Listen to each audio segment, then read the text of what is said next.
नमस्कार, स्वागत है आप सभी का आपके अपने एग्री हब जेट इंस्टीट्यूट के डिजिटल प्लेटफॉर्म के ऊपर। वर्तमान में हमारी यूनिट चल रही है सेल बायोलॉजी, और सेल बायोलॉजी का टॉपिक हमारे कौन सा चल रहा है भाई? कौन सा टॉपिक चल रहा है? क्रोमोसोम। भूल गए? क्रोमोसोम टॉपिक चल रहा है। अभी देखो क्रोमोसोम के ऊपर क्वेश्चन की रिक्वायरमेंट कैसी रहती है, कैसे क्रोमोसोम क्वेश्चन आता है। ठीक है, देखो ध्यान से।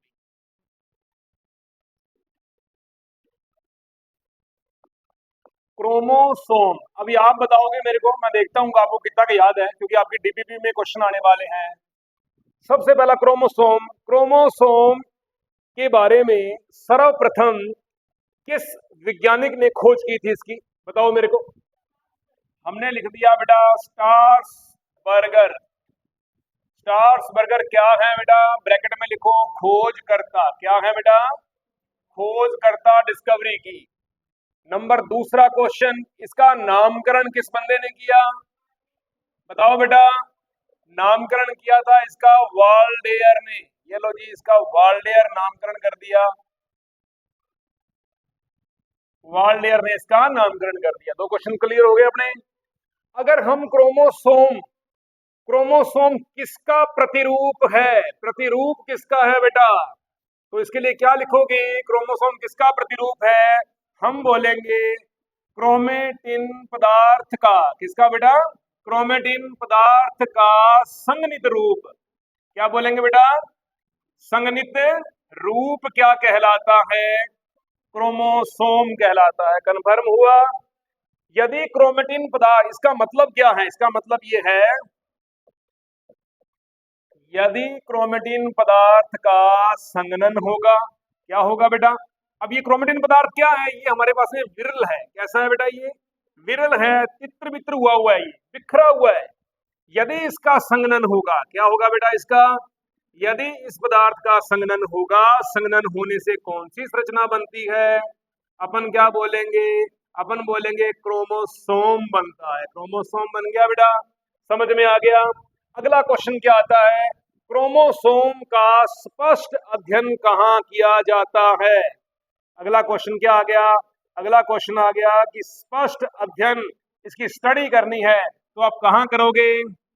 मेटाफेज अवस्था में किया जाता है। ये लो जी, मेटाफेज प्रावस्था में। मेटाफेज प्रावस्था के अंदर आप इसका अध्ययन करोगे। अब बताओ, ये वन लाइनर क्वेश्चन बन रहे हैं कि नहीं बन रहे? बन रहे हैं ना? अब सही बताओ मेरे को, इसमें होता है, होती है कि रिक्वायरमेंट नहीं है? ठीक है, फिर भी चलो कोशिश करते हैं आपके लेवल से पढ़ाया जाए। अब अगला क्वेश्चन क्या आएगा?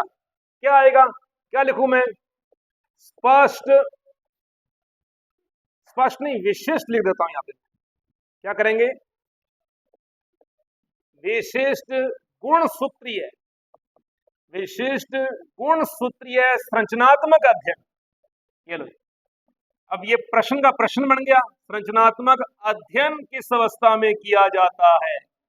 तो क्वेश्चन क्या लिखोगे बेटा? आंसर क्या रहेगा इसका? कौन सी प्रावस्था होती है ये? बोलेंगे एनाफेज प्रावस्था में इसका विशिष्ट आकृतीय अध्ययन किया जाता है। क्वेश्चन आता है गुणसूत्रीय विशिष्ट संरचनात्मक अध्ययन के तहत क्रोमोसोम कितने प्रकार का होता है? कितने प्रकार का होता है? वी शेप, एल शेप, जे शेप और आई शेप। समझ में आ गया?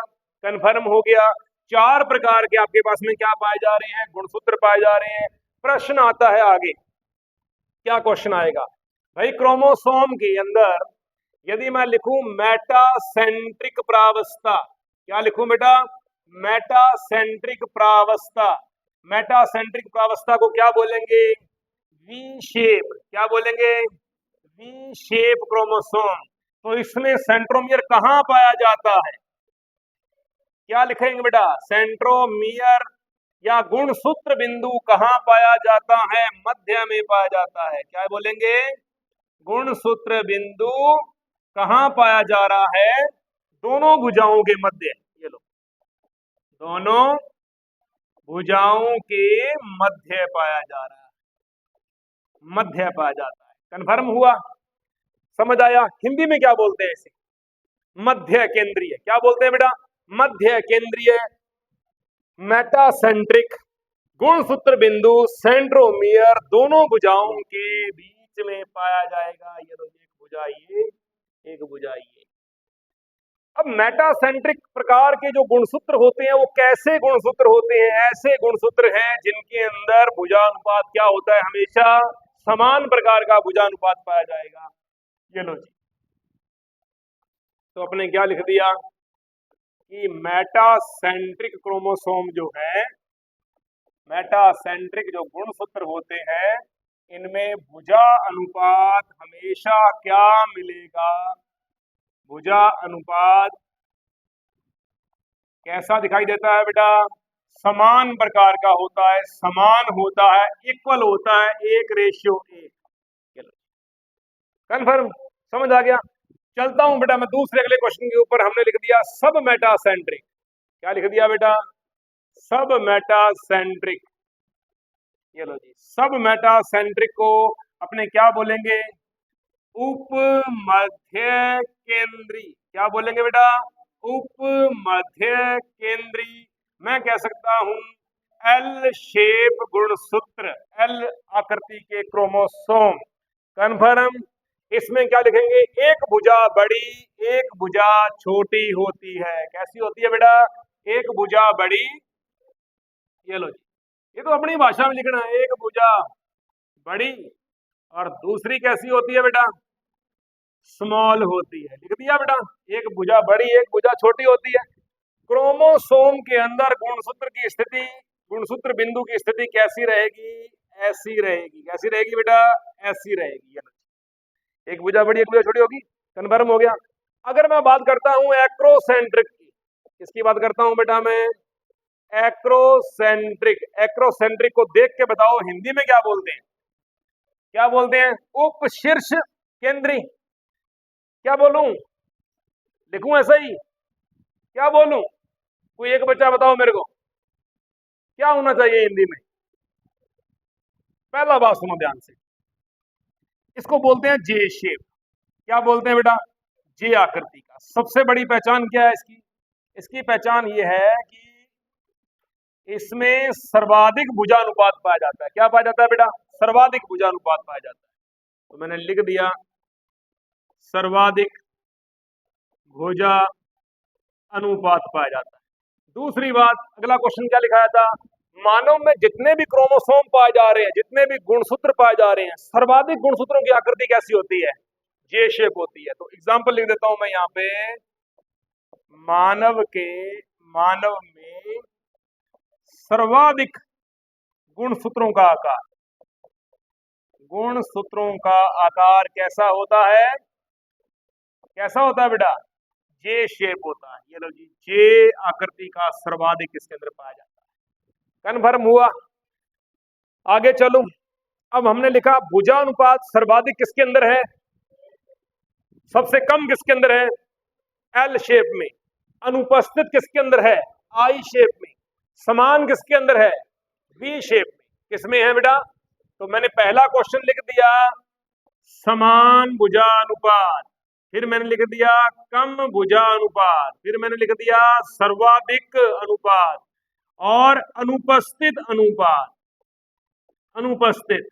आप बताओगे बेटा मेरे को, बताओ समान भुजानुपात किसमें होता है? ये लो जी, लिख दिया वी शेप में। कम किसमें होता है? कम कम किसमें मिलेगा? एल में। सर्वाधिक जे में, और अनुपस्थित आई में। ये हो गया हमारा क्वेश्चन। कोई डाउट किसी को भी? अब मेरी एक बात सुनो ध्यान से। प्रश्न आया कि आपने गुणसूत्र की स्पष्ट आकृति का अध्ययन किसमें किया? कौन सी प्रावस्था में किया?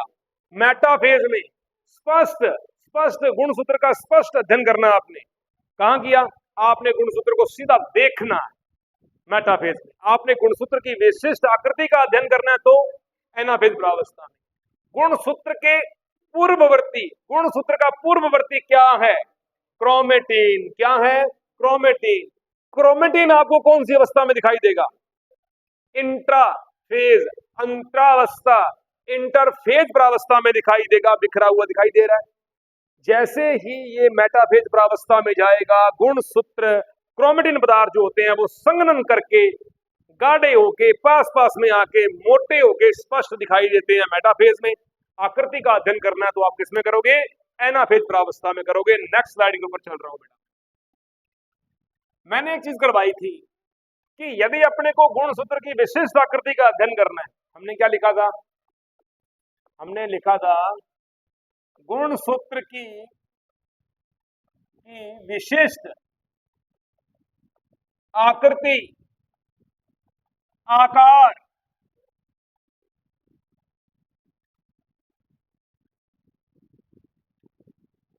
आकृति, आकार और हमने क्या बोलेंगे, संकीर्णन स्थल। क्या बोलेंगे बेटा, संकीर्णन स्थल। चाहे तो वो संकीर्णन स्थल फर्स्ट है, चाहे वो संकीर्णन स्थल द्वितीय है, कुछ भी आप उसके बारे में जब अध्ययन करते हो, क्रोमोसोम के बारे में आप एक एक चीज का जब आप इसका अध्ययन करते हो, चाहे इसकी आकृति है, चाहे इसका आकार है, चाहे सेंट्रोमियर की स्थिति है ना, किसी भी चीज का जब आप अध्ययन करोगे, इन समस्त चीजों का अध्ययन किस शाखा में किया जाता है, अपन क्या बोलेंगे, कैरियोटाइप। क्या बोलेंगे बेटा, कैरियोटाइप कहेंगे। समझ आ गया। अब अगला क्वेश्चन आता है, अगली हेडिंग क्या थी, आइडियोग्राम। क्या था बेटा, आइडियोग्राम। बैठा हुआ है इसके ऊपर, क्यों रहा है? आइडियोग्राम क्या है बेटा, ये आइडियोग्राम।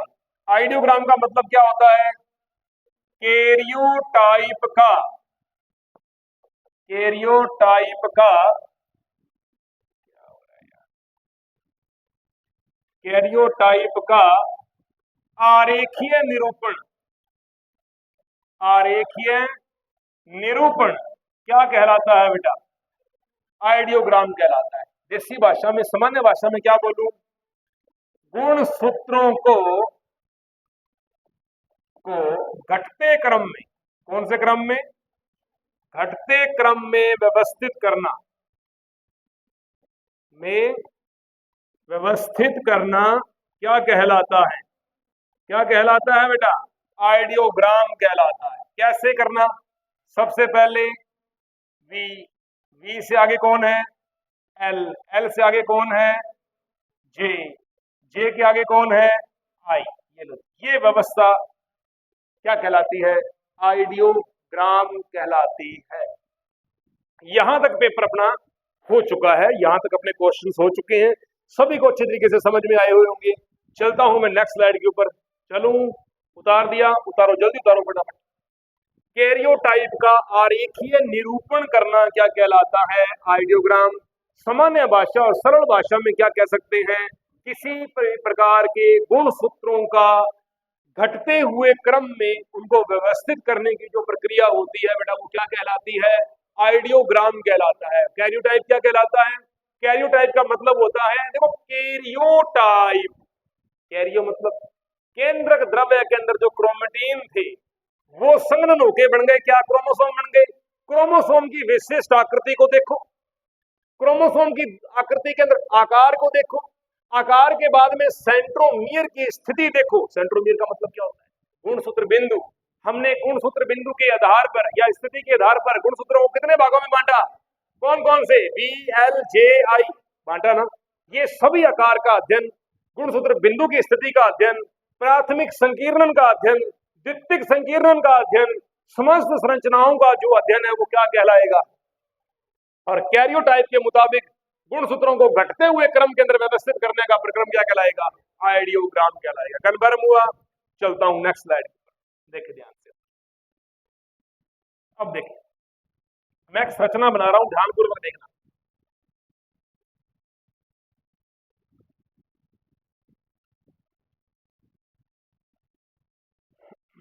हम क्रोमोसोम की एक स्ट्रक्चर बना रहे हैं बेटा। ये सबसे बीच में हमें क्या दिखाई दे रहा है, ये हमें दिखाई दे रहा है काइनेटोकोर। क्या दिखाई दे रहा है बेटा, काइनेटोकोर दिखाई दे रहा है। अब बात आती है इसकी पेलिकल की। अब हम इसकी संरचना के बारे में अध्ययन करें।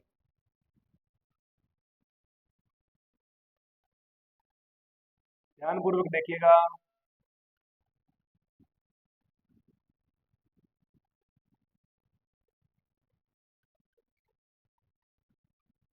जल्दबाजी नहीं करनी किसी ने भी।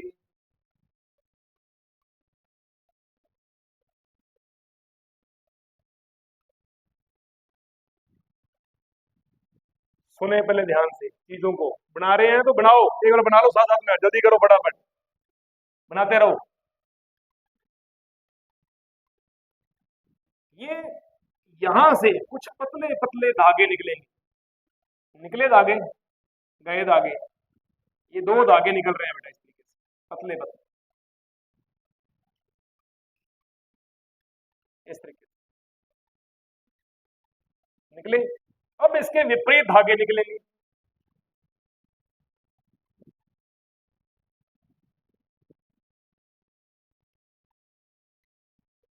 इस तरीके से,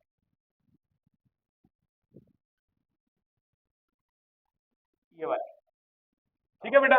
क्रोमोसोम की काइनेटोकोर डिस्क से निकलने वाले दो पतली पतली लड़ियां निकलती हैं, धागे निकलते हैं, इनके बारे में बताऊंगा कि इनको बोलते क्या हैं, ठीक है। अब समझे, अब देखो इसके अंदर और क्या पाया जा रहा है। इस गुणसूत्रीय संरचना के अंदर सेकंड स्थल हमारे पास में पाया जा रहा है तरल अधात्री या मैट्रिक्स। क्या पाया जा रहा है बेटा? तरल अधात्री या मैट्रिक्स। अनुवांशिक भाग होता है, तरल भाग होता है, एंजाइम्स पाए जाते हैं। क्या पाए जाते हैं बेटा इसके अंदर? इसमें एंजाइम्स मिलेंगे आपको, ये लो जी हमने इसके अंदर लिख दिया, इसमें एंजाइम्स पाए जाते हैं, ठीक है बेटा। कन्फर्म हुआ। हमारे पास में सबसे पहले हमारे को क्या दिखाई दे रहा है? हमें दिखाई दे रहा है एक प्रोटीन डिस्क। क्या दिखाई दे रही है बेटा? काइनेटोकोर एक संरचना दिखाई दे रही है। हम इसको गुणसूत्र बिंदु भी कह सकते हैं। क्या कह सकते हैं बेटा? गुणसूत्र बिंदु भी कह सकते हैं। तो नोट कीजिएगा, सबसे पहले पास में हमारे पास में स्ट्रक्चर क्या है? हमने लिख दिया गुणसूत्र बिंदु। ये लो जी, गुणसूत्र बिंदु कह दिया। हम इसको सेंट्रोसोम भी बोलेंगे या सेंट्रोमियर कह दो आप। ये लो मित्रों, मैंने लिख दिया इसको सेंट्रोमियर। कंफर्म हुआ। सेकंड नंबर के अंदर हमारे को और क्या दिखाई देगा? बाहर की तरफ दिखाई देने वाली स्पष्ट आकृति ये वाली, इसको कहते हैं पेलिकल। क्या कहते हैं बेटा? पेलिकल कहते हैं। पेलिकल का मतलब क्या होता है बताऊंगा। एक नंबर पे हमने लिख दिया पेलिकल। दूसरे नंबर के ऊपर हम क्या लिखेंगे? इसके अंदर अंदर क्या पाया जा रहा है? हम दूसरे नंबर पे लिखेंगे तरल अधात्री, तरल मैट्रिक्स। ये लो जी, हमने लिख दिया तरल मैट्रिक्स, लिख दिया बेटा, इसके अंदर लिख दिया। कन्फर्म रहेगा, याद रहेगा आपको, ठीक है। तीसरे नंबर पे चलता हूं बेटा मैं। अकेला धागा, ये धागों में से एक अकेला धागा जो होता है, ये अकेला धागा, इसको मैंने बोला क्रोमोनीमा। क्या बोला बेटा? क्रोमोनीमा कह दिया, कह दिया। फिर मैं अगले पार्ट पे चल रहा हूं, अगला पार्ट लेके चल रहे हैं। ये जो दो धागे जो पाए जा रहे हैं, ये वाले, ये दोनों धागे इकट्ठे, इन धागों को क्या बोलेंगे? इनको बोलेंगे क्रोमोनिमेटा। क्या बोलेंगे बेटा? क्रोमोनिमेटा कह दिया इसको। ये लो जी, हमने इसको क्रोमोनिमेटा बोल दिया। कन्फर्म। जो चीजें इधर लिखवा रहा हूं बेसिकली इधर भी आएंगी, तो हमें दोबारा लिखने की इसको आवश्यकता नहीं है। अब क्या होगा? अब इनके ऊपर क्या पाए जा रहे हैं? जहां जहां ये जोड़ मिल रहे हैं, ये वाले, इन जोड़ों को क्या बोलेंगे? इन जोड़ों को क्या बोलेंगे? इनको बोलेंगे क्रोमोमियर। जीन की कुर्सी। क्या बोलेंगे बेटा? जीन की कुर्सी। डीएनए के छोटे खंड, डीएनए के छोटे खंड। मैं एक तरफ ही बनाऊंगा, दूसरी तरफ बनाने की आवश्यकता नहीं है, ठीक है। बनाना चाहो तो आप बना सकते हो। ये लो जी, इनको हमने क्या बोल दिया? क्रोमोमियर। ये लो मित्रों, मैंने इसको लिख दिया क्रोमोमियर। आप इसमें लिख लेना प्लीज, याद करके भूलना नहीं है। हमने इसको क्रोमोमियर लिख दिया। कन्फर्म हुआ? समझ में आया आपको? कोई दिक्कत किसी को, परेशानी? ठीक है जी। अब चलता हूं आगे। ये जो पार्ट था इसके अंदर पाया जा रहा था, इसको हमने क्या कहा था? Protein disc. क्या कहा बेटा? Protein disc. कितनी प्रोटीन डिस्क पाई जा रही हैं? एक और एक, दो। कितनी पाई जा रही हैं? दो। इन प्रोटीन डिस्क युक्त संरचनाओं को ही क्या कहा जाता है? काइनेटोकोर। क्या कहा जाता है? काइनेटोकोर कहा जाता है बेटा, याद रखोगी, कोई दिक्कत वाली बात तो नहीं है। आगे चलता हूं। गुणसूत्र का अंतिम ध्रुवीय खंड, ये जो भाग होता है, ये वाला भाग, इसे क्या बोलेंगे? इसे बोलेंगे टीलोमियर खंड। क्या बोलेंगे बेटा? टीलोमियर खंड। इसमें कौन सा एंजाइम पाया जाता है? बोलेंगे टीलोमरेज एंजाइम पाया जाएगा। कौन सा पाया जाएगा? टीलोमरेज एंजाइम पाया जाता है। इसमें कौन से नाइट्रोजन क्षारक की अधिकता रहती है? लिख देंगे ग्वानिन क्षारक यहाँ अधिक पाया जाता है। कौन सा पाया जाता है बेटा? ग्वानिन क्षारक की मात्रा यहाँ पे सर्वाधिक होती है। ठीक है। टीलोमियर खंड के बारे में और क्या बोलेंगे? गुणसूत्र के अंतिम ध्रुवीय खंड कहेंगे इसे। क्या बोलेंगे बेटा?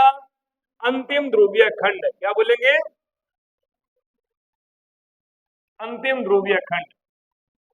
ये लो जी, अंतिम ध्रुवीय खंड के नाम से जानते हैं। कन्फर्म हुआ? पहला क्वेश्चन, गुणसूत्र का अंतिम ध्रुवीय खंड कौन है? टीलोमियर खंड। कौन सा एंजाइम पाया जाता है इसमें? टीलोमरेज। टीलोमरेज एंजाइम होते हुए इसमें कौन सा नाइट्रोजन क्षारक सर्वाधिक मात्रा में मिलेगा? ग्वानिन क्षारक इसमें जो है सर्वाधिक मात्रा में मिलेगा। क्या काम है इस खंड का? इस खंड का क्या काम है, क्या योगदान है इस खंड का? तो अपने क्या लिखेंगे? इस स्थल पर, क्या बोलेंगे? इस स्थल पर गुणसूत्र का युग्मन नहीं होता। मतलब इस स्थल के कारण गुणसूत्र जो होते हैं वो आपस में जोड़े नहीं बनाते। कौन सा भाग? ये भाग नहीं बनाएगा, ये तो बनाएगा, ये तो बनाएगा। ठीक है ना? क्या लिख दिया आपने? इसके कारण क्या होता है? इस स्थल की उपस्थिति के कारण गुणसूत्र आपस में जुड़ते नहीं है। गुणसूत्र में क्या बोलेंगे? गुणसूत्रों के अंदर युग्मन की प्रक्रिया नहीं होती। दूसरी बात, ये खंड उम्र बढ़ने के साथ साथ कम होता जाएगा। मतलब ये जो भाग है ये गुणसूत्र के किससे संबंधित है? आयु वन के साथ में संबंधित है। आयु वन से संबंधित है। ये लो जी, जैसे जैसे हम बूढ़े होते जाएंगे हमारे गुणसूत्रों पर पाया जाने वाला कौन सा खंड कम होता जाएगा? क्या नाम लिखेंगे उसका? टीलोमियर खंड। अब बताओ, कोई वन लाइनर का काम रहा है यहाँ पे? ठीक है बेटे, अब ठीक है महाराज, ठीक है। अब सारे क्वेश्चन मैंने ये दे दिए इसके बारे में, ये सारे क्वेश्चन आपको हो रहेंगे जो आपने याद करने। फिर चलता है आगे, देखो ध्यान से। अभी ये इसके बारे में बता दिया, अब चलता हूं मैं इधर। यदि क्वेश्चन पूछा जाए, एक स्थल तो ये रह गया, एक ये रह गया, एक ये रह गया, इन दोनों स्थलों को क्या बोलेंगे बेटा अपने? इन दोनों स्थलों को क्या बोलेंगे? इनको बोलेंगे प्राथमिक संकीर्णन स्थल। क्या बोलेंगे? ये लो जी, इसे बोलेंगे प्राथमिक संकीर्णन, प्राथमिक संकीर्णन स्थल। पहला सबसे शानदार क्वेश्चन आएगा, गुणसूत्र पर पाया जाने वाला, सुनो, गुणसूत्र पर पाया जाने वाला प्राथमिक संकीर्णन स्थल किसके नजदीक होता है? गुणसूत्र बिंदु के। क्वेश्चन आ जाएगा, क्रोमोसोम के अंदर गुणसूत्र बिंदु या सेंट्रोमियर के नजदीक पाई जाने वाले स्थल का नाम क्या है? प्राथमिक संकीर्णन स्थल। किसी को कोई डाउट है क्या? समझ आई बढ़िया चीज, शानदार तरीके से? तो ये प्राथमिक संकीर्णन स्थल हमेशा इसके सेंट्रोमियर के पास में मिलेगा आपको। कन्फर्म हुआ? समझ में आ गया? गुणसूत्र की संरचना में दिखाई देने वाला एकल धागा क्या कहलाता है? और दो धागों को सम्मिलित रूप से क्या बोलेंगे? दोनों धागे जहां जहां आपस में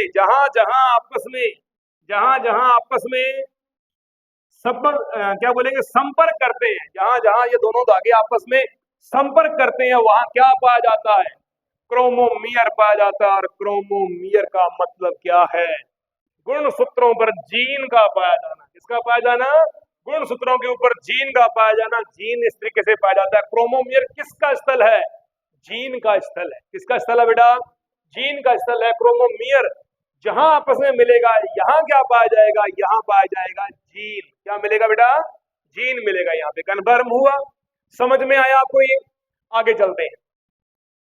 अब ये तो हो गया प्राथमिक संकीर्णन स्थल। ये वाले स्थल कौन से हैं? क्या बोलेंगे इसे? द्वितीय संकीर्णन स्थल। क्या बोलेंगे बेटा? ये लो जी, मैंने लिख दिया, द्वितीय संकीर्णन स्थल।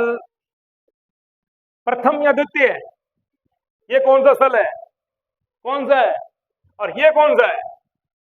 इसको क्या बोलेंगे? द्वितीय संकीर्णन स्थल, दो प्रकार के स्थल पाए जा रहे हैं। पहला कौन सा, दूसरा कौन सा। एक चीज और बनाता हूं, देखो ध्यान से। इस स्थल के ऊपर क्या मिलेगी आपको, यहां क्या जुड़ी हुई मिलेगी, क्या मिलेगी बेटा यहां पे, ये है केंद्रिका। क्या है बेटा, केंद्रिका। और केंद्रिका युक्त भाग जो होता है इसे क्या बोलते हैं, नौर। क्या बोलते हैं बेटा, नौर। नौर का नाम क्या है पूरा, nuclear organiser region. Nuclear organiser region कहते हैं इसे, लिख लो। Nuclear, nuclear organiser, organiser region कहते हैं। केंद्रिका जुड़ती है बेटा, यहां पे क्या जुड़ती है, केंद्रिका जुड़ी हुई है। और ये अवस्था कौन कौन से गुणसूत्रों के इस भाग के ऊपर केंद्रिका जुड़ेगी, नाम लिखो उसका। क्या लिखेंगे, 13वां, 14वां, 15वां, 21वां और 22वां। ये लो, 13वां गुणसूत्र, 14वां गुणसूत्र, 15वां गुणसूत्र, 21वां गुणसूत्र और 22वां। जोड़ी बोलेंगे, जोड़ी। 13वीं जोड़ी, 14वीं जोड़ी, 15वीं जोड़ी, 21वीं जोड़ी और 22वीं जोड़ी। 5 जोड़ी गुणसूत्रों के इस स्थल पर क्या मिलेगी, केंद्रिका पाई जाती है। क्या पाई जाती है, केंद्रिका पाई जाती है। अब बात आती है इस स्थल के ऊपर क्या मिलेगा आपको, यहां क्या मिलेगा। पहला गुणसूत्र, 10वां गुणसूत्र, 13वां गुणसूत्र, 16वां गुणसूत्र और वाई गुणसूत्र। वाई मतलब नर का गुणसूत्र जो होता है। ये 5 गुणसूत्र आपको कौन से स्थल पे मिलेंगे, इस स्थल के ऊपर मिलेंगे। चित्र बना लिया सब बच्चों ने, नहीं बनाया तो अभी मत बनाना, फिर इसको घर जाके बढ़िया तरीके से इसको ड्रॉ करना। जो क्वेश्चन बोल रहा हूं, जिसके लिए बोल रहा हूं, उसके नीचे लिखना अच्छी तरीके से। कल बना के दिखाना मेरे को आपने कैसे बनाया आपने, ठीक है बेटा। ये है क्रोमोसोम की स्ट्रक्चर्स। क्वेश्चन लिखो बेटा, लिखो। सबसे पहले तो मैं इसके पार्ट करवा रहा हूं आपको, कौन कौन सा पार्ट लिखना है, उसके ऊपर क्या क्या प्रश्न आएगा वो समझो। एक नंबर, एक नंबर लिखेंगे पेलिकल। 2 नंबर तरल matrix. 3 number chromonema. 4 number chromonemata. 5 number chromomere, लिख दिया। 6 number protein disc. 7 number kinetochore, ठीक है। 8 नंबर द्वितीयक संकीर्णन स्थल ये। 9 नंबर टीलोमरेज एंजाइम या टीलोमियर खंड। 10 नंबर नॉर। 11 नंबर द्वितीयक संकीर्णन स्थल। कन्फर्म हुआ। ये सारे प्रश्न रहेंगे इसके ऊपर, अधिकतम किस तरीके से हो सकते हैं, क्वेश्चन लिखें इसके ऊपर बढ़ाए, क्वेश्चन लिखें। गुणसूत्र की संरचना के कितने भाग होते हैं, अभी देखो, देखो ध्यान से। गुणसूत्र की संरचना के कितने पार्ट हो सकते हैं उसके बारे में चर्चा करते हैं अपन। हमने पहले लिखी इसकी संरचना, भाई हम क्रोमोसोम की स्ट्रक्चर के बारे में पढ़ने जा रहे हैं। पहला पार्ट हमारे पास में क्या लिखेंगे अपन, पेलिकल। क्या लिखा है बेटा, पेलिकल। दूसरा क्या है, लिखेंगे तरल मैट्रिक्स। क्या होता है बेटा, तरल मैट्रिक्स, ठीक है। तीसरा भाग क्या लिखेंगे, तीसरे भाग पे लिखेंगे क्रोमोनीमा। क्या लिखेंगे बेटा, क्रोमोनीमा। चौथे भाग पे क्या लिखेंगे, क्रोमोनिमेटा। ये लो बेटा, क्रोमोनिमेटा। कन्फर्म हुआ, समझ में आया। 5वें नंबर पे क्या लिखेंगे, क्रोमोमियर। ये लो जी, हमने लिख दिया क्रोमोमियर। 6ठे नंबर पे क्या लिखेंगे, काइनेटोकोर। आगे पीछे हो जाएगा, कोई चक्कर वाली बात नहीं है, पर अपने पास में हर चीज लिखी होनी चाहिए हमारे पास में। काइनेटोकोर, काइनेटोकोर के बाद में अपने क्या लिखेंगे 7 नंबर पे, प्राथमिक संकीर्णन स्थल। एक मिनट इसको, एक मिनट, क्या लिखूं, इसी में आ गई, लिख दो और लिख दो, ये लो प्रोटीन डिस्क कर दो। ये लो प्रोटीन डिस्कार्ड। 8वें नंबर पे क्या चलता हूं, संकीर्णन स्थल। अब देखो इसको समझो किस तरीके से करना आपने को। संकीर्णन स्थल, ये लो बेटा, संकीर्णन स्थल कॉन्स्ट्रिक्शन साइट कहते हैं इसे। संकीर्णन स्थल को क्या बोलते हैं, कॉन्स्ट्रिक्शन साइट बोलते हैं। संकीर्णन स्थल कितने प्रकार का होता है बेटा, 2 प्रकार का होता है। एक को क्या बोलेंगे अपन, संकीर्णन स्थल प्रथम, लिख दिया बेटा फर्स्ट, ये लो जी फर्स्ट हो गया। दूसरा क्या लिखेंगे, संकीर्णन स्थल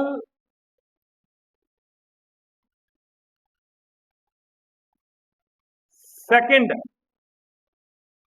एक को तो बोल दिया, क्या लिखा आपने, प्राथमिक संकीर्णन स्थल। अरे रुको एक मिनट, क्या लिखेंगे, प्राथमिक संकीर्णन स्थल। हाँ ये सही रहेगा, प्राथमिक संकीर्णन स्थल। एक तो हो गया प्राथमिक संकीर्णन स्थल, इसको लिखेंगे द्वितीयक संकीर्णन स्थल। क्या लिखेंगे बेटा, द्वितीयक संकीर्णन स्थल। अब द्वितीयक संकीर्णन स्थल जो होता है वो कितने प्रकार के होते हैं बेटा, कितने प्रकार के होते हैं, 2 प्रकार के होते हैं। इसको लिखा द्वितीयक संकीर्णन स्थल फर्स्ट या प्रथम, और इसको क्या बोलूंगा मैं, द्वितीयक संकीर्णन स्थल सेकंड।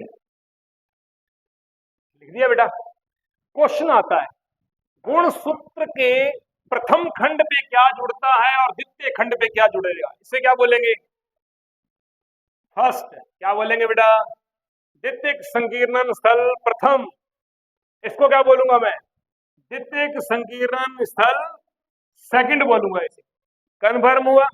अब समझे इस चीज के ऊपर क्या क्या मिल रहा है आपको।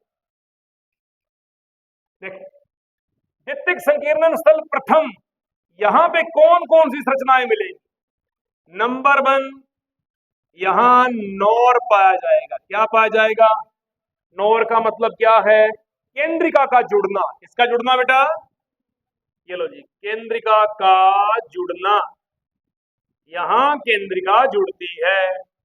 नंबर 2, इस भाग के ऊपर क्या बोलेंगे, कौन कौन से गुणसूत्र मिलेंगे यहाँ पे आपको कुछ गुणसूत्र मिलेंगे। वो कौन कौन से हैं, 13वां, 14वां, 15वां, 21वां और 22वीं जोड़ी। ये गुणसूत्र आपको कहाँ मिलेंगे, द्वितीयक संकीर्णन प्रथम स्थल पर मिलेंगे। अगला क्वेश्चन क्या आता है, इस भाग पर या इस भाग को क्या कहते हैं, सेट क्रोमोसोम कहते हैं। क्या बोलते हैं बेटा, सेट क्रोमोसोम कहते हैं। ये लो जी, सेट क्रोमोसोम लिख दिया। सेट क्रोमोसोम का पूरा नाम क्या है, पूरा नाम क्या है इसका, साइनो, या लिख दो साइन एसिड थाइमो न्यूक्लिनिको, न्यूक्लिनिको, ये इसका नाम है। साइन एसिड थाइमो न्यूक्लिनिको, ये इसका पूरा नाम है। इसको बोलेंगे सेट क्रोमोसोम, या हम इसको एक और नाम से जान सकते हैं, हम इसको सैटेलाइट भी कह सकते हैं। क्या कह सकते हैं बेटा, हम इसे सैटेलाइट क्रोमोसोम भी कह सकते हैं। ब्लैक बोर्ड छोटा है, डायग्राम इसके ऊपर बनता नहीं है। इसे सैटेलाइट क्रोमोसोम भी कहा जाता है, सेट भाग भी कहा जाता है। प्रश्न क्या क्या बनेंगे, क्रोमोसोम में प्राथमिक संकीर्णन स्थल कहां पाया जाता है, नंबर 1 क्रोमोमियर के समीप, नंबर 2 सेंट्रोमियर के समीप, नंबर 3 काइनेटोकोर के समीप, नंबर 4 बी व सी दोनों, बी व सी दोनों। कैसे, सुनो ध्यान से। देखो, इस भाग को क्या क्या कह सकते हैं अपने, इसको काइनेटोकोर कह सकते हैं, इसे प्रोटीन डिस्क कह सकते हैं। इसी का तीसरा नाम क्या है? गुणसूत्र बिंदु। इसी का चौथा नाम क्या है? सेंट्रोमियर। ये एक ही संरचना है बेटा, ध्यान दीजिएगा। इस संरचना के समीप द्वितीयक संकीर्णन है कि प्राथमिक संकीर्णन है? क्या बोलेंगे? प्राथमिक संकीर्णन स्थल जो होता है वो किसके समीप पाया जाता है? गुणसूत्र बिंदु, सेंट्रोमियर, प्रोटीन डिस्क या काइनेटोकोर के पास पाया जाएगा। कंफर्म हुआ? क्रोमोसोम के ऊपर पाया जाने वाला द्वितीयक संकीर्णन स्थल दो तरीके से अपनी उपस्थिति प्रदर्शित करता है। पहला, द्वितीयक संकीर्णन स्थल प्रथम, इस भाग के ऊपर क्या पाया जाएगा? इस भाग के ऊपर आपको क्या मिलेगी? केंद्रिका मिलेगी। क्या मिलेगी बेटा? केंद्रिका मिलेगी। केंद्रिका जब इस भाग पे जुड़ती है तो कौन कौन से ऐसे गुणसूत्र हैं जिनके यहां केंद्रिका जुड़ेगी? 13वां, 14वां, 15वां, 21वां, 22वां। कहानी खत्म। द्वितीयक संकीर्णन स्थल प्रथम का संबंध है किन किन संरचनाओं से? संबंध है नंबर 1 सेट क्रोमोसोम से। इसको हम क्या कह सकते हैं?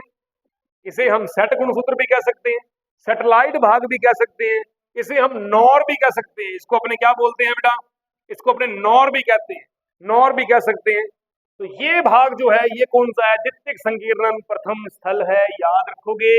चलता हूं मैं दूसरे पे। द्वितीयक संकीर्णन स्थल सेकंड। द्वितीयक संकीर्णन स्थल सेकंड कहां कहां पाया जाता है?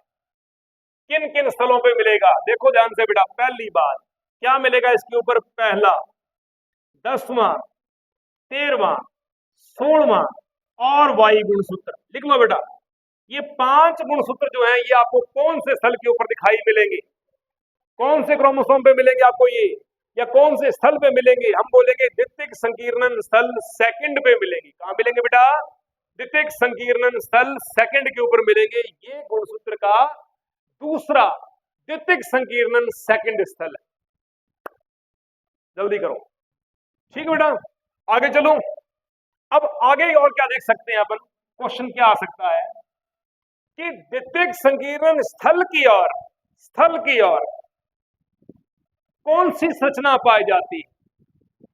सैटेलाइट डीएनए पाया जाता है कि टीलोमियर खंड पाए जाते हैं?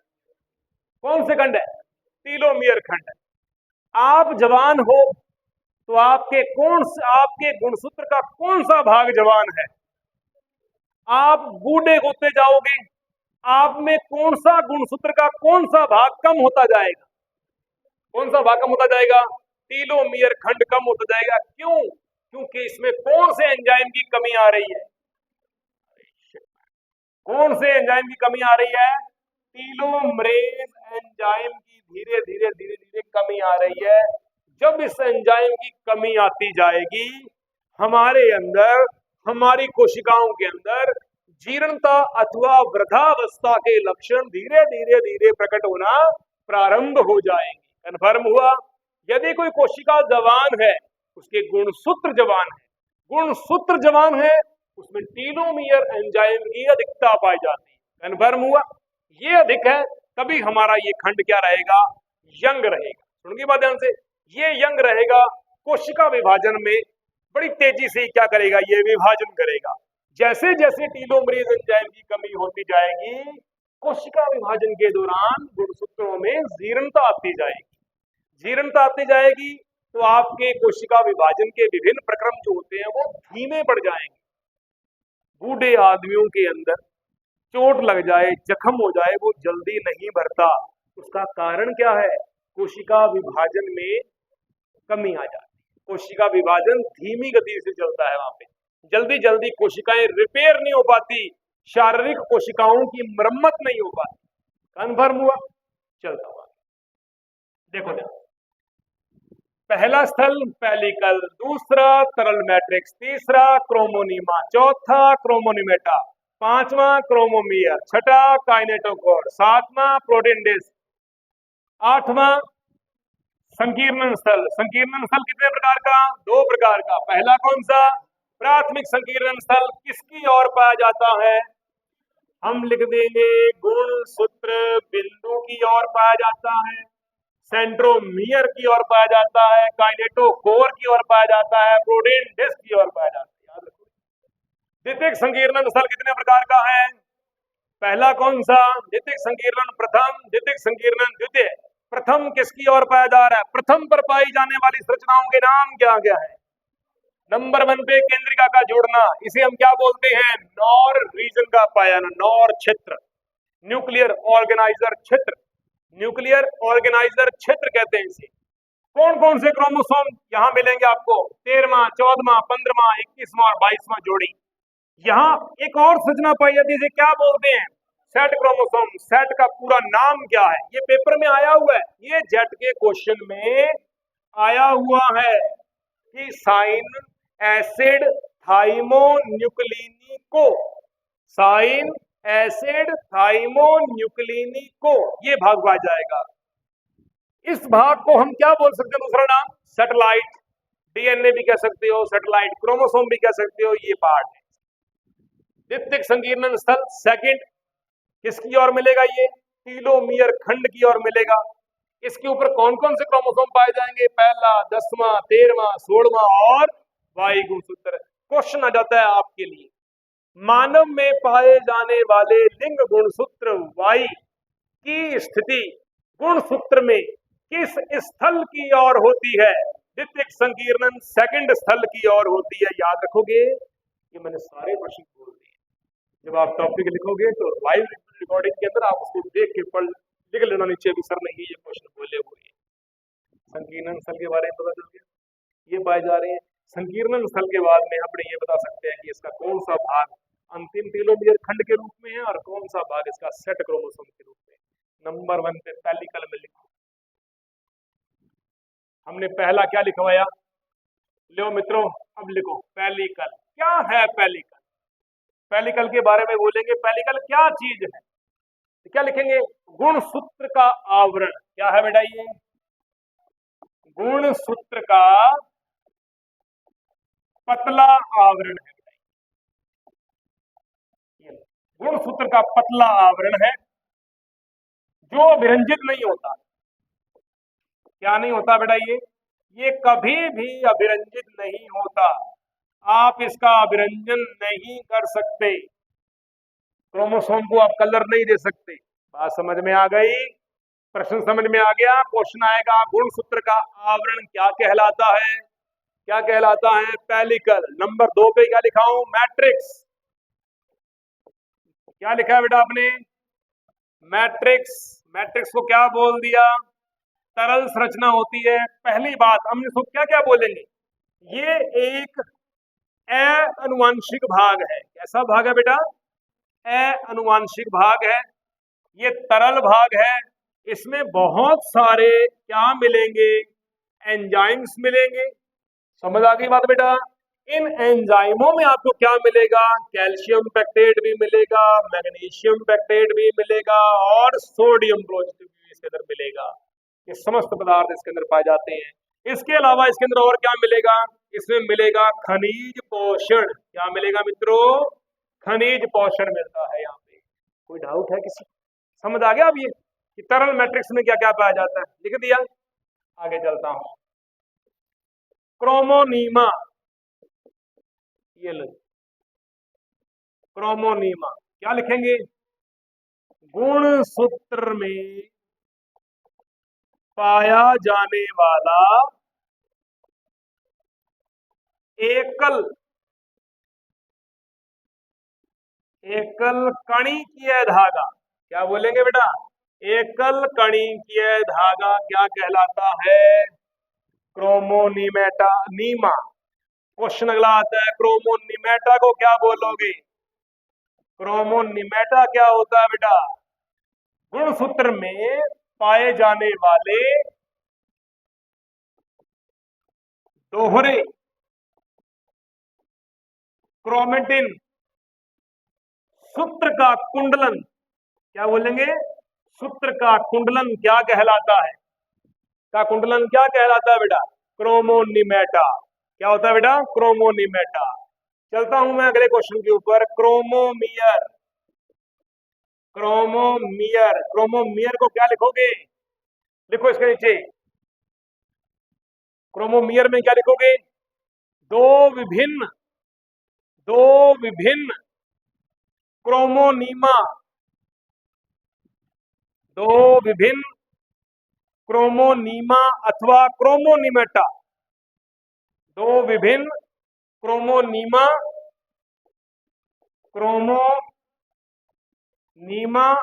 अथवा क्रोमोनिमेटा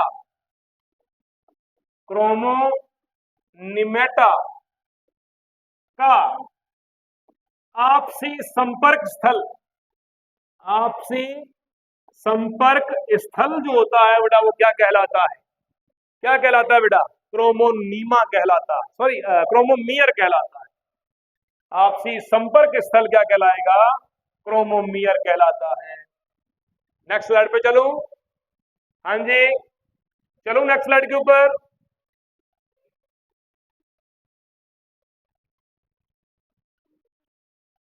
दो विभिन्न क्रोमोनीमा अथवा क्रोमोनिमेटा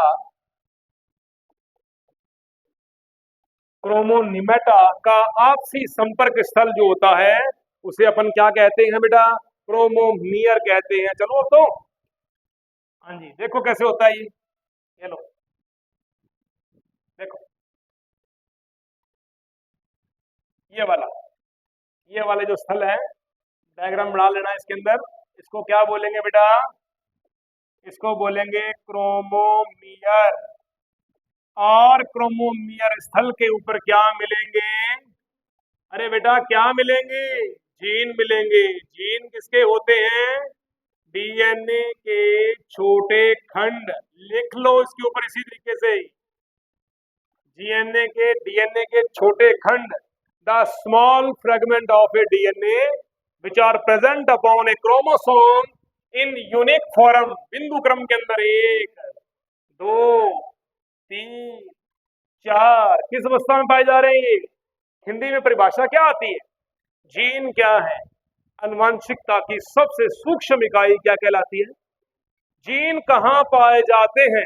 गुण सूत्रों पर बिंदुक्रम में पाए जाते हैं। बिंदुक्रम था लागो, पता लागो बेटा? बिंदुक्रम एक्चुअली में बिंदु होता ही नहीं। ले लो पंगा निकालो सांप और बाबा जी का। सांप क्या बिंदु होता ही नहीं? तो ये बिंदु नहीं होता तो क्या होता है? ये बिंदु नहीं होता, ये इस प्रकार से कुंडलन होता है, ऐसे ऐसे ऐसे ऐसे, ये इस तरीके से इसका कुंडलन है बेटा। ये बिंदु नहीं है, किताबें गलत कहती हैं, ये कभी बिंदु नहीं होता। क्वेश्चन समझ में आ गया? प्रश्न क्या आया? जीन कहाँ पाए जाते हैं? जीन कहाँ पाए जाते हैं? जीन किसके बने होते हैं? डीएनए के छोटे खंड होते हैं, सूक्ष्म खंड होते हैं। कितने छोटे होते हैं? तो पूछ ले, कुछ मान दिया, कितने छोटे होते हैं बताओ? 6 से 8 न्यूक्लियोटाइड का, लिख लो एनटीडी। 6 से 8 न्यूक्लियोटाइड का सूक्ष्म डीएनए खंड अपने आप में क्या कहलाता है? जीन कहलाता है। बात समझ में आ गई बेटा? तो अपने बोलते हैं कि क्रोमोमियर क्या है? जीन की कुर्सी है। ये कहने का मतलब, जीन जहां बैठा हुआ है, आप क्या हो? कोई तने बतावे गुरु जी पढ़ाओ क्रोमोसोम क्या हो गया? वो क्रोमोसोम ही तो है जो बैठे हो। तू बैठा है, तू क्या है? नीचे जहां जो तो आपका आसन है वो क्या है?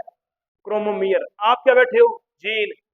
जीनों में जितनी समीपता आएगी सहलगनता आएगी। जीन जितनी दूरी हुए होंगे नकल भी कम मारोगे और सहलगनता कभी नहीं आएगी। समझिए बात ध्यान से। सहलगनता का मतलब क्या है? जिसे चलेगा नाल चलूगी तेरे टिकटा 2 ले ली है। सहलगनता का मतलब क्या होता है?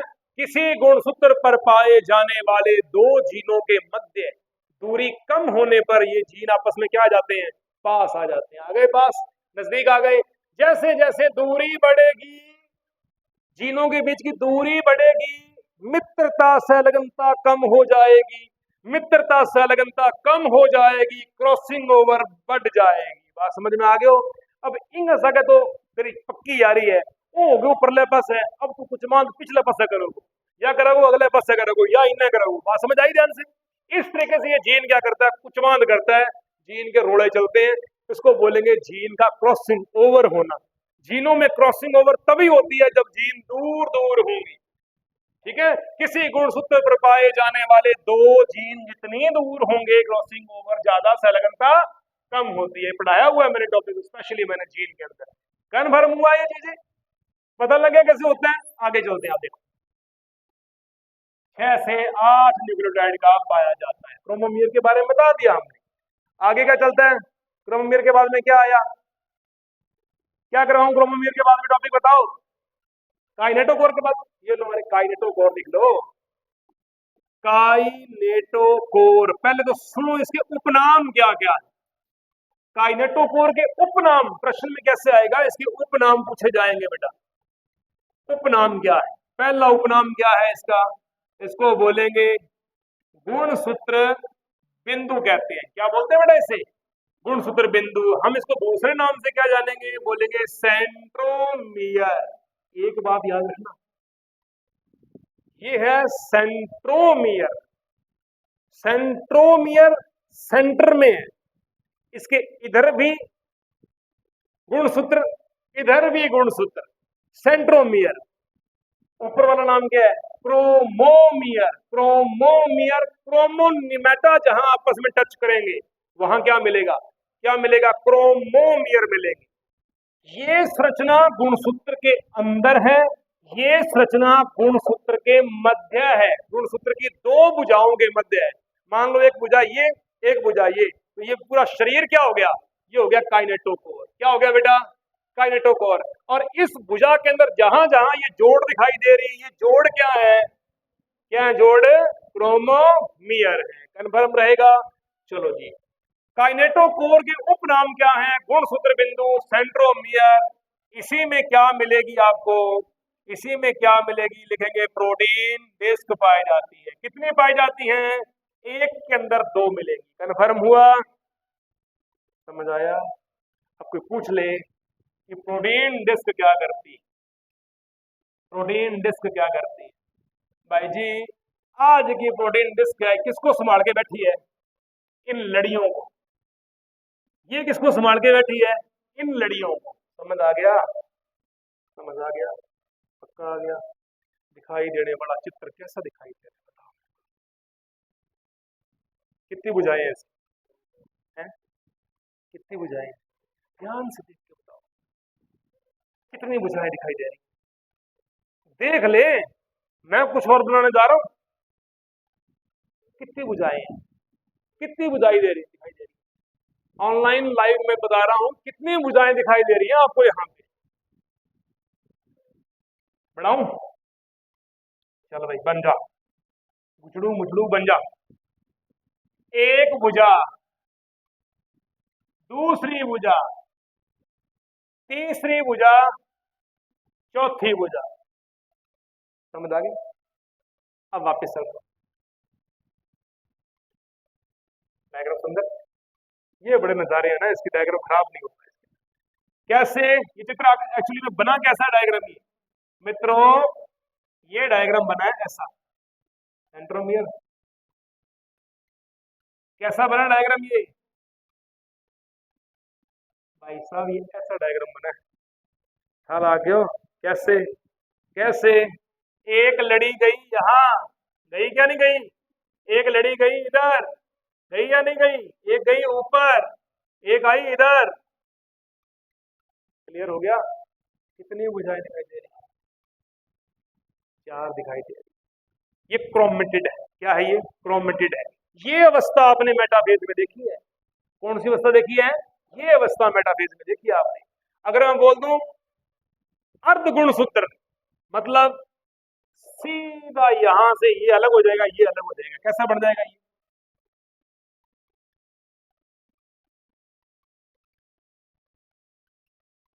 जान पता लग गया। एकल क्रोमेटिड, एकल, दो एकल, एकल मतलब दो लड़ियां जाएंगी साथ में इसके, इसको क्या बोलेंगे अपने, अर्ध गुणसूत्र में चले जाएंगे, एकल क्रोमेटिड के अंदर चले जाएंगे। कन्फर्म हुआ।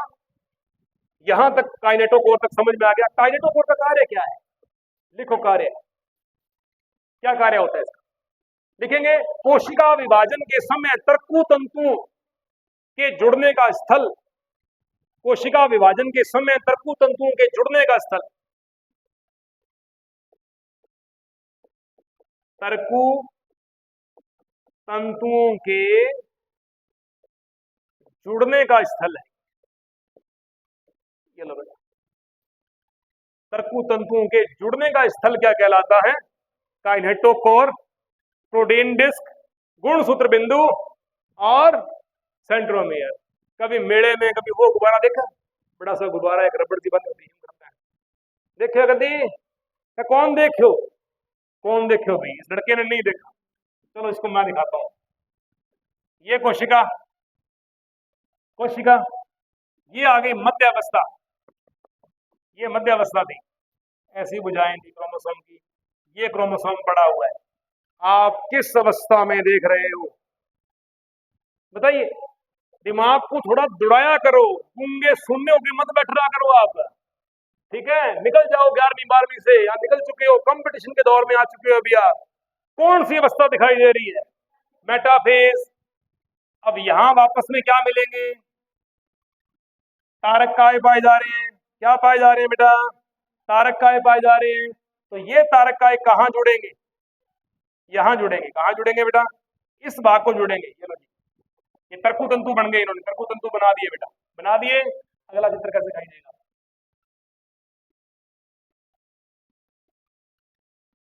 दो ध्रुवीय तरकु तंतु। अब ये क्रोमोसोम अलग हुआ।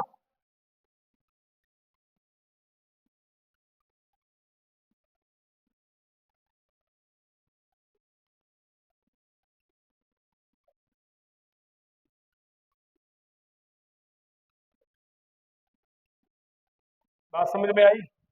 इसमें से इसका वियोजन हो गया है। ये वाला भाग इधर खिंच जाएगा, ये वाला भाग इधर खिंच जाएगा। बात समझ में आ गई? दोबारा ऐसे ही होता है, ऐसे चलाते हैं अपने छोटे बच्चों को, जब लेके देते हैं, फेंकते हैं, फिर अपनी तरफ आता है, फिर फेंकते हैं, फिर अपनी तरफ आता है। कंस्ट्रिक्शन, खिंचाव चलता है इनके बीच। दो विपरीत ध्रुव मध्य अवस्था में पाए जाने वाले इस गुणसूत्र को, जब गुणसूत्र वापस ध्रुवों की ओर जाएंगे, जब क्रोमोसोम कहां जा रहे हैं? ध्रुवों की ओर जाएंगे, तो ये अवस्था कौन सी होगी? एनाफेज। इस अवस्था को मेटाफेज में देख सकते हो। यहां तक हमें ठा नहीं है कौन सा वी है, कौन सा एल है, कौन सा जे है और कौन सा आई है। कब दिखाई देगा? जब ये अलग अलग होंगे। जब ये अलग अलग होंगे तो ये बीच में क्या है हमारे पास में? गुणसूत्र बिंदु। ये किसकी ओर होगा? इसकी ओर होगा। कैसा होगा? ऐसे दिखाई देगा यार। जब इसको तेजी से खींचेंगे तो उसका बीच वाला भाग खींचकर कहां चला जाएगा? कहां चला जाएगा? ध्रुवों की ओर। और भुजाएं कहां होती है? मध्य प्लेट की ओर। कहां होती है भुजाएं? मध्य प्लेट की ओर। मैं सीधा खड़ा हूं, इस तरीके से खड़ा हूं, कोई मेरे को यहां पे रस्सा डाल के मेरे को पीछे खींचे तो मेरा ये हिस्सा उस ओर होगा, मेरी टांगे और मेरे हाथ इस ओर होंगे। होंगे या नहीं होंगे? जब किसी चीज को खींचते हो ऐसी अवस्था आती कि नहीं आती? जब ऐसी अवस्था आएगी, ये कब आएगी? ये आएगी एनाफेज में। कब आएगी बेटा? एनाफेज में। झुंड में खड़े हुए व्यक्तियों के बारे में ये कहना संभव होता है कि इनमें धावक कौन है, और जब रेस लगती है तब ये पता चलता है कि इसमें वाकई दौड़ा कौन है, दौड़ने वाला कौन है और निठल्ला कौन है। पता लग गया? तो क्या इस अवस्था में हमें चार आकृतियों का अध्ययन होना चाहिए? होना चाहिए ना? इस अवस्था में चार आकृतियों का अध्ययन नहीं हो सकता, क्योंकि गुणसूत्र कहां पाए जा रहे हैं? मध्य प्लेट के ऊपर व्यवस्थित है। कहां व्यवस्थित है बेटा? मध्य प्लेट के ऊपर व्यवस्थित है। नहीं दिखाई देंगे। लेकिन जैसे ही क्रोमोसोम विपरीत ध्रुवों की ओर गति करेंगे, विपरीत ध्रुवों की ओर गमन करेंगे, उस दौरान हमें वी आकृति का, एल आकृति का, जे आकृति का और आई आकृति का समस्त गुणसूत्रों के बारे में हमें पता चल जाएगा। कन्फर्म हुआ? अगले क्वेश्चन पे हमने क्या बढ़ा दिया? काइनेटोकोर बढ़ा दिया। चलते हैं बेटा अगले पॉइंट के ऊपर। अगले पॉइंट पे लिखो क्वेश्चन यहाँ पे, संकीर्णन स्तर। पहला क्वेश्चन क्या आया? प्राथमिक संकीर्णन। अब मैंने सारे पॉइंट आपको लिखवा दिए। प्राथमिक संकीर्णन स्थल बेटा किसकी ओर होगा? ये किसके समीप होता है?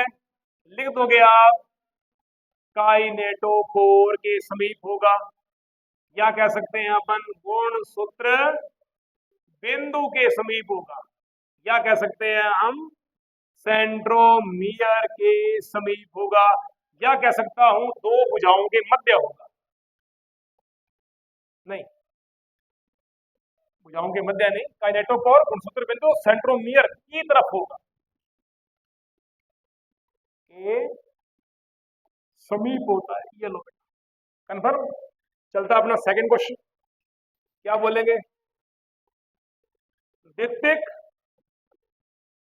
संकीर्णन स्थल, अगर बात आती है प्रथम की बात करें तो प्रथम वाले विभाग के ऊपर जो संरचनाएं दिखाई दे रही है उनके नाम लिख दो। सबसे पहला क्या दिखाई दे रहा है? सबसे पहला भाई यहाँ पे दिखाई दे रहा है सेट क्रोमोसोम। क्या दिखाई दे रहा है बेटा? Set chromosome. दूसरा क्या दिखाई दे रहा है यहाँ पे दिखाई दे रही है मित्रों नॉर। नॉर का पूरा नाम अपने आप लिख लेना। नॉर युक्त गुणसूत्र कौन कौन से हो सकते हैं? 13वां, 14वां, 15वां, 21वां और 22। और क्या रहता है यहाँ पे? केंद्रिका जुड़ी रहती है। केंद्रिका का जुड़ना का मतलब ही क्या है? नॉर का जुड़ना है। कन्फर्म हुआ? इस भाग को सेट क्रोमोसोम कह सकते हैं। इसे हम सैटेलाइट डीएनए भी कह सकते हैं। सैटेलाइट डीएनए भी कह सकते हैं। कन्फर्म हुआ? इतनी संरचनाएं आपने देख ली, यहाँ पे पाई जा रही है। ओके, द्वितीयक संकीर्णन प्रथम। यदि बात करते हैं अपने द्वितीयक संकीर्णन सेकंड की बात करें तो यहाँ पे कौन कौन सी संरचनाएं दिखाई देगी? नंबर 1 पे क्या दिखाई देगा? बोलेंगे टीलोमियर खंड दिखाई देंगे। टीलोमियर खंड दिखाई देंगे। दूसरी बात, इसमें क्या पाया जाएगा? टीलोमरेज एंजाइम पाया जाएगा। तीसरी बात, इसमें गुआनिन नाइट्रोजन क्षारक पाया जाएगा। गुआनिन नाइट्रोजन क्षारक की अधिकता मिलेगी। चौथी बात, और क्या बोलोगे इसके लिए? ये किससे संबंधित है? ये गुणसूत्रों के आयुवन से संबंधित है। आयुवन से संबंधित है। जैसे जैसे व्यक्ति की उम्र बढ़ती जाएगी, गुणसूत्रों में टीलोमरेज एंजाइम की कमी होती जाएगी। और लास्ट क्वेश्चन, इसे अंतिम ध्रुवीय खंड भी कहते हैं। क्या बात बोलते हैं बेटा? अंतिम ध्रुवीय खंड भी कहते हैं। ये जो लिख रहा हूं ना बेटा मैं, ये सारे के सारे, ये कभी ना कभी जेट और सीयूटी के अंदर क्वेश्चन आए हुए हैं, इतने इंपॉर्टेंट है। ठीक है, जेट और सीयूटी में इनके क्वेश्चंस आए हुए हैं। और सबसे बढ़िया, इसमें कौन कौन से क्रोमोसोम मिलेंगे? इस भाग के ऊपर, इस भाग के ऊपर आपको कौन कौन से क्रोमोसोम मिलेंगे? पहला, 10वां, 13वां, 16वां और वाई गुणसूत्र। अंतिम लाइन लिखें इसके लिए आप। अंतिम लाइन में क्या लिखोगे?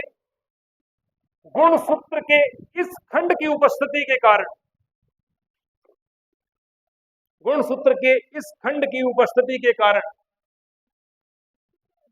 कारण गुणसूत्रों में युग्मन नहीं होता, यानी कि गुणसूत्र आपस में जुड़ते नहीं है।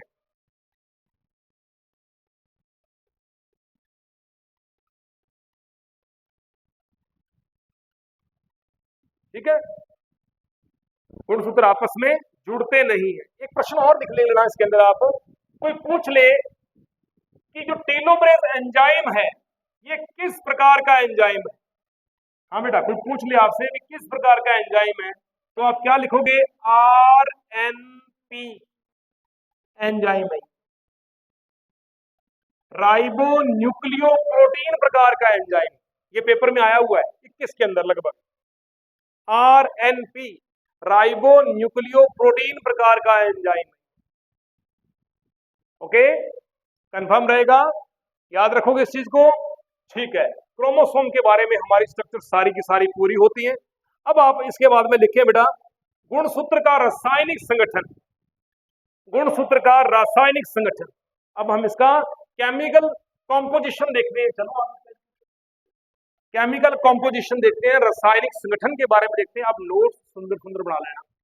ठीक है बेटा, अब प्रॉपर तरीके से डायग्राम आपके पास में होगा, बढ़िया सा डायग्राम बनाना। इसीलिए मैं थोड़ी कम लिखवाता हूँ। जितनी चीजें आपको डायग्राम से अच्छी याद आएंगी, क्वेश्चंस क्लियर होंगे, थोड़ी से नहीं होते कभी। ठीक है, चल रहा हूं बेटा नेक्स्ट पेपर। देखो, ये प्रश्न आया हुआ है, ये समझ लेना। जो भी मैं क्वेश्चन करवाने जा रहा हूँ ये जेड के अंदर 2 बार पेपर में आया हुआ है, ये इंपॉर्टेंट क्वेश्चन है। ये क्वेश्चन क्या आएगा, रासायनिक संगठन, सुनो ध्यान, रासायनिक संगठन, रासायनिक संगठन में क्या पूछा जाएगा, क्रोमोसोम के बारे में आ रही है ये बात। ये नंबर 1 पे क्या मिलेगा बेटा इसके अंदर हमको, डीएनए। नंबर 2 पे क्या मिलेगा, आरएनए। नंबर 3 पे क्या मिलेगा, प्रोटीन मिलेगा बेटा। प्रोटीन कितने टाइप का होता है बेटा, प्रोटीन 2 प्रकार का होता है। एक को बोलते हैं अपन हिस्टोन प्रोटीन, कौन सा प्रोटीन बेटा, हिस्टोन प्रोटीन। दूसरे को क्या बोलते हैं अपन, नॉन हिस्टोन प्रोटीन कहते हैं बेटा, नॉन हिस्टोन प्रोटीन बोले। दोनों टाइप का प्रोटीन पाया जा रहा है बेटा, कन्फर्म है। डीएनए की मात्रा लगभग इसके अंदर कितनी मिलेगी, 92 से 96% तक डीएनए इसके अंदर हो सकता है, बहुतायत मात्रा इसी की होती है लगभग। हिस्टोन प्रोटीन जो होते हैं वो प्रवृत्ति में किस प्रकार के प्रोटीन हैं, हम बोलेंगे भाई ये कैसे प्रोटीन है, क्षारीय प्रोटीन पाए जाते हैं बेटा। ये विशेषता ध्यान देना, बहुत सारे चैप्टरों में आने वाली है। अनुवांशिकी का जब आप अध्ययन करोगे उसमें आएगी, फिर आप अनुवांशिकी, अभियांत्रिकी, जैव प्रौद्योगिकी के बारे में पढ़ोगे, वहां आएगी। ये कौन सा प्रोटीन होता है, इसको बोलेंगे अपन अम्लीय प्रोटीन। कौन सा प्रोटीन है बेटा, अम्लीय प्रोटीन कहेंगे इसको, ये अम्लीय प्रोटीन। अब क्वेश्चन क्या आता है, देखो आगे से आगे क्वेश्चन बन रहा है। 3 चीजें पाई जा रही हैं गुणसूत्र के रासायनिक संगठन। पहली कौन सी है, डीएनए। दूसरी कौन सी है, आरएनए। तीसरी कौन सी है, प्रोटीन। अब इसमें क्वेश्चन लिखो बेटा आप इसके, इसमें क्वेश्चन आएगा, मैं आपको इसी में शॉर्ट आउट करवा देता हूं। और खनिज आयन के रूप में देखा जाए, ये भी लिख लो, जो हमने मैट्रिक्स में पढ़ा था ना, मैट्रिक्स हमने लिख दिया खनिज आयन जो है वो यहाँ पे कौन कौन से मिल सकते हैं बेटा, बताओ कौन कौन से मिल सकते हैं, शाबाश। खनिज कौन कौन से मिलेंगे, कौन कौन से आयन मिलेंगे, वेरी गुड, मैग्नीशियम और सोडियम, और कौन सा, वेरी गुड। चीजें समझ में आई, तो हमने लिख दिया कैल्शियम पेक्टेट, मैग्नीशियम पेक्टेट और सोडियम। ये आपको खनिज तत्व किसमें मिलेंगे, क्रोमोसोम। एक प्रश्न पूछूं आपसे, मैं बताओगे, फिर देखता हूं तुम्हारी मेमोरी कितनी। ऊपर मुंह करो सारे बच्चे। गुणसूत्र को मैंने अभिरंजित करना है, गुणसूत्र को अभिरंजित करने पर कौन सी संरचना अभिरंजित नहीं होती, ऑप्शन नंबर 1 गुणसूत्र का तरल matrix, option number 2 pellicle, option number 3 kinetochore, option number 4 set chromosome. बोलना, अरे जम के बोल यार। पेलिकल, पतला आवरण किसका, क्रोमोसोम का, यही तो इसका आंसर है, यही तो इसका आंसर है बेटा। पेलिकल कभी भी अभिरंजित नहीं होता। अब ये पता लग गया बेटा आपको रासायनिक संगठन, क्लियर हुआ। अब हमारी अगली हेडिंग क्या आती है वो समझो मेरे ध्यान से। क्षारीय प्रोटीन की बात कर रहे हैं, अगर मैं डायग्राम इधर ही बना देता हूँ ना, आप में तो अक्ल है, आप कभी भी नीचे बनाया करो, बात समझ में। क्षारीय प्रोटीन कितने प्रकार के होते हैं बेटा, कितने प्रकार के, 5 प्रकार। कौन कौन से, number 1 H1, number 2 H2A, H2B, इधर ही कर देता हूँ सारा, H2A, H2B, H3, H4, समझ आया। रिपीट करो मेरे पीछे। सबसे पहला क्षारीय हिस्टोन प्रोटीन कौन सा मिलेगा आपको, H1, दूसरा H2A, तीसरा H2B, चौथा H3 और पांचवा H4। समझ आया, समझ आया। इन पांचों में से ये वाले जो 5-4 पाए जा रहे हैं, कौन से बेटा, ये वाले जो 4 पाए जा रहे हैं, ये हमेशा कैसे होते हैं, ये क्या बनाते हैं, हिस्टोन अष्टांग बनाते हैं। क्या बेटा बनाते हैं बेटा, ये हिस्टोन अष्टांग बनाते हैं, इसको बोलेंगे हिस्टोन ऑक्टामर। ये लो बेटा, हिस्टोन ऑक्टामर बनाएंगे। कैसे बनाएंगे, कैसे बनाएंगे, समझो ध्यान से कैसे बनाएंगे, देखो ध्यान से। H2A H2E डबल हो गया, H2B, H2B डबल हो गया, H3, H3 डबल, H4 और H4। ये दुगने मिलेंगे आपको। कैसे मिलेंगे बेटा? हमेशा डबल हो जाएंगे ये। तो पहले कितने थे बेटा? 1 2 3 4। अब कितने बन गए? 1 2 3 4 5 6 7 8 बन गए 8। इन्होंने क्या बना दिया? हिस्टोन अष्टांग बना दिया। बना दिया बेटा हिस्टोन अष्टांग। अब इनमें से कौन सा ऐसा हिस्टोन प्रोटीन है जो हिस्टोन अष्टांग में शामिल नहीं होता? कौन सा है? कौन सा है बेटा?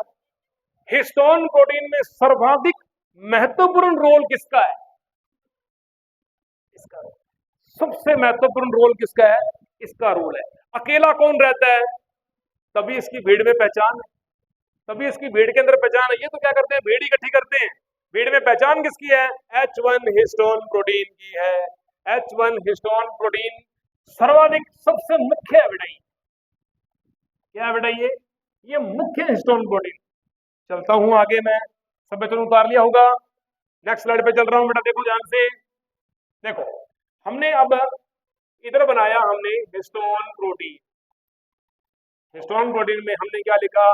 H1, H2A, H2B, H3, H4। अब इनके ऊपर क्वेश्चन आए हुए हैं। लिखो आप H1 में क्या लिखोगे? H1 में सर्वाधिक मात्रा किसकी होती है बेटा? लाइसिन की। लाइसिन क्या है बेटा? एक प्रकार का अमीनो अम्ल है। कैसा अम्ल है बेटा? अमीनो अम्ल है। और इसकी मात्रा क्या पाई जाएगी यहाँ पे? मैक्सिमम। सर्वाधिक लाइसिन की मात्रा कौन से हिस्टोन में पाई जाती है? कौन से में पाई जाती है? H1 हिस्टोन में पाई जाती है। अब लिखो इसके लिए, सेकंड के लिए लिखो फटाफट। लिखो लाइसिन सामान्य मात्रा में पाया जाता है। लिखो लाइसिन सामान्य मात्रा में। यहां पे लाइसिन कैसा मिलेगा? सामान्य, ना ज्यादा ना कम। लाइसिन कैसा मिलेगा? सामान्य मात्रा के अंदर मिलेगा। अगला क्वेश्चन लिखो बेटा जी, H2B।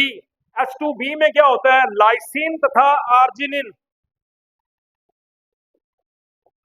लाइसिन प्लस आर्जिनिन दोनों प्रकार के अमीनो अम्ल जो होते हैं इसमें पाए जाते हैं। अच्छा H3 में क्या मिलेगा? आर्जिनिन अमीनो अम्ल मैक्सिमम मात्रा के अंदर मिलेगा बेटा, अधिकतम मात्रा के अंदर मिलेगा। नोट कर लो। लाइसिन किसमें ज्यादा था बेटा? लाइसिन की मात्रा सर्वाधिक किसके अंदर थी? आर्जिनिन की सर्वाधिक मात्रा किसके अंदर है? H3 में। H4 में लिखो, H4 के अंदर आर्जिनिन सामान्य। कैसा मिलेगा? आर्जिनिन सामान्य मात्रा के अंदर मिलता है। कंफर्म हुआ? अभी आपको हिस्टोन प्रोटीन के बारे में बता दिया। रिपीट कर रहा हूं, हिस्टोन प्रोटीन कितने प्रकार का होता है? इसमें से पहला प्रोटीन कौन सा है? H1, दूसरा H2A, तीसरा H2B, चौथा H3 और पांचवा H4। मिल गए? इसमें से हिस्टोन अष्टांग में कौन भाग नहीं लेगा? भाग लेने वाले हिस्टोन कौन कौन से हैं? नीचे वाले ये चार जो पड़े हुए हैं, ये सारे क्या करेंगे? हिस्टोन अष्टांग में भाग लेंगे। समझ आया बेटा? यहाँ पे लगाएं नई हेडिंग, न्यूक्लियोसोम।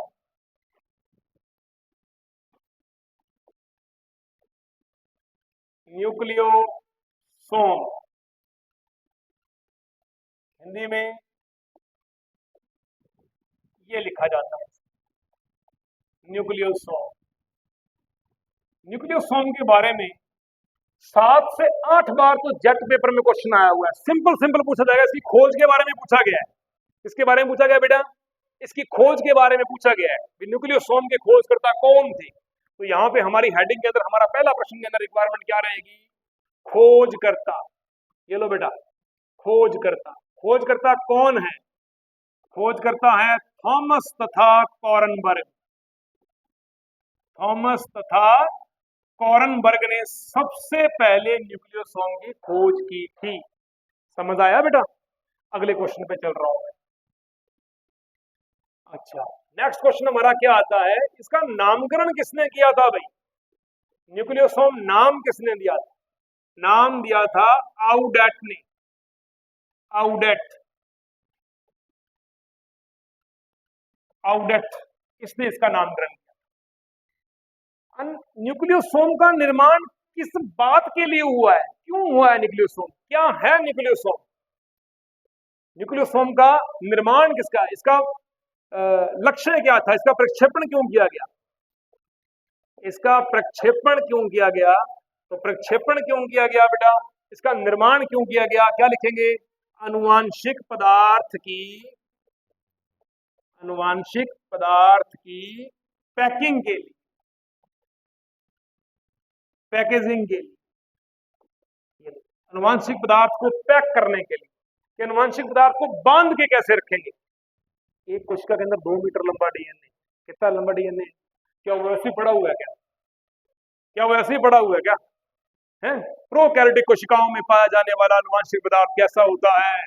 वर्तुलाकार, द्विगुणित वर्तुलाकार, द्विगुणित वर्तुलाकार, सर्कुलाकार, सर्कुलर शेप में पाया जाता है, कुंडलित।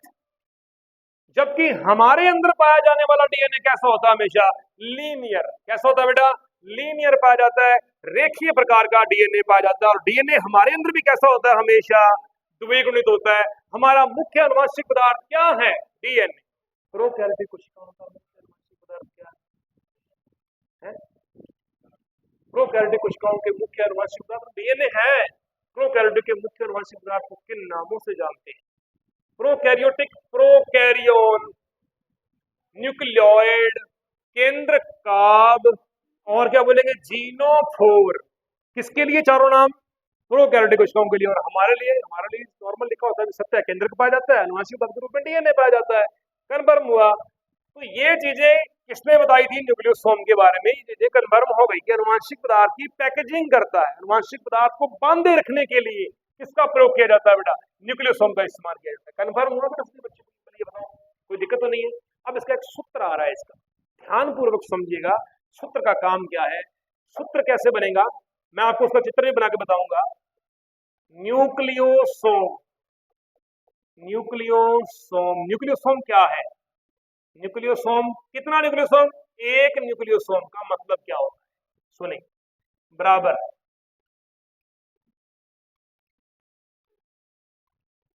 देखिए, 1/3/4 घेरे या कुंडलन, 1/3/4, या कह सकता हूं 1.75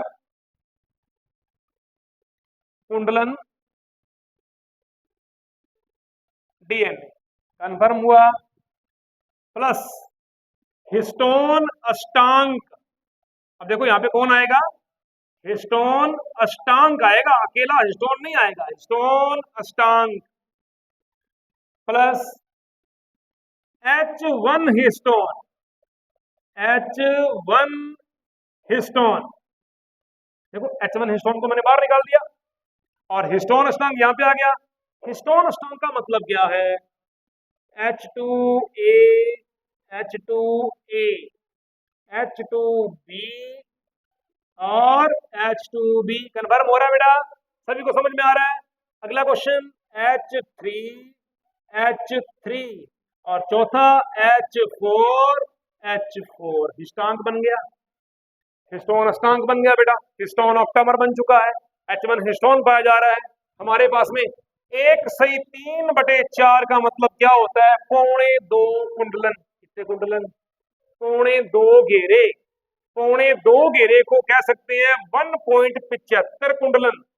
कभी पेपर में ये भी लिखा आ सकता है, कभी पेपर में ये भी लिखा आ सकता है, और कभी पेपर में सीधा ऐसे मैं बोल रहा हूं 2.25 भी लिखा आ सकता है। भूलना नहीं है। कन्फर्म हुआ? ये सूत्र किसका है बेटा? ये सूत्र है न्यूक्लियोसोम का। किसका सूत्र है बेटा? ये न्यूक्लियोसोम का सूत्र है। याद रहेगा आपको ये? ठीक है, रिपीट करता हूं। न्यूक्लियोसोम का सूत्र क्या होता है? 1/3/4 या 1.75 कुंडलन डीएनए प्लस हिस्टोन अष्टांग प्लस H1 हिस्टोन, तीनों चीजें मिलकर किसका निर्माण करती हैं? एक न्यूक्लियोसोम का निर्माण करती हैं। कर दिया न्यूक्लियोसोम का निर्माण। डायग्राम की तरफ जा रहा हूं, थोड़ा सा देखें ध्यान से, देखें।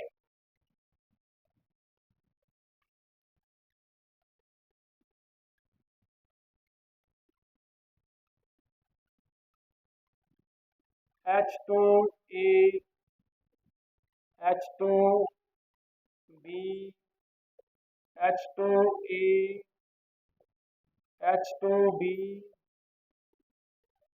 H3, H3, H4, H4, कैसे मर्जी लिख लो आप, जैसे तुम्हारा दिल करे। एक बड़ा गोला बनाओ, उसमें 8 छोटे गोले बनाओ, छोटे गोलों में जो जो दिल करे, जहां जहां दिल करे टेक देना। टेक दिया, हिस्टोन अष्टांग बन चुका है मेरे पास में।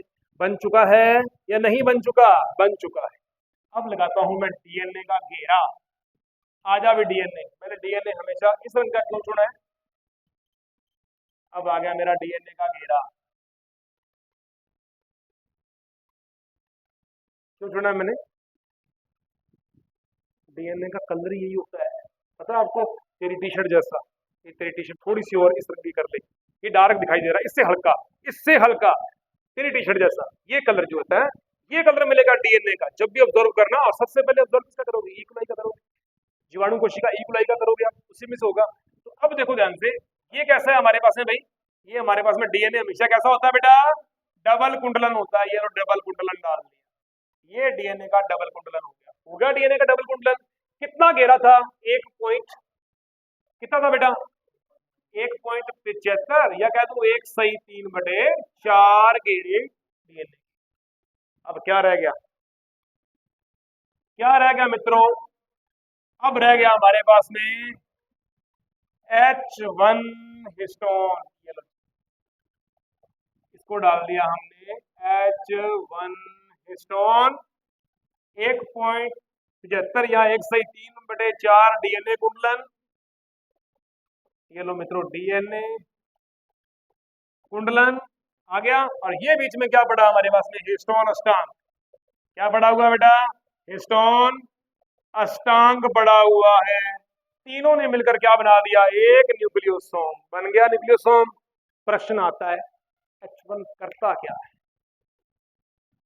महिलाएं घर पे जूड़ा बनाती हैं, बनाती हैं।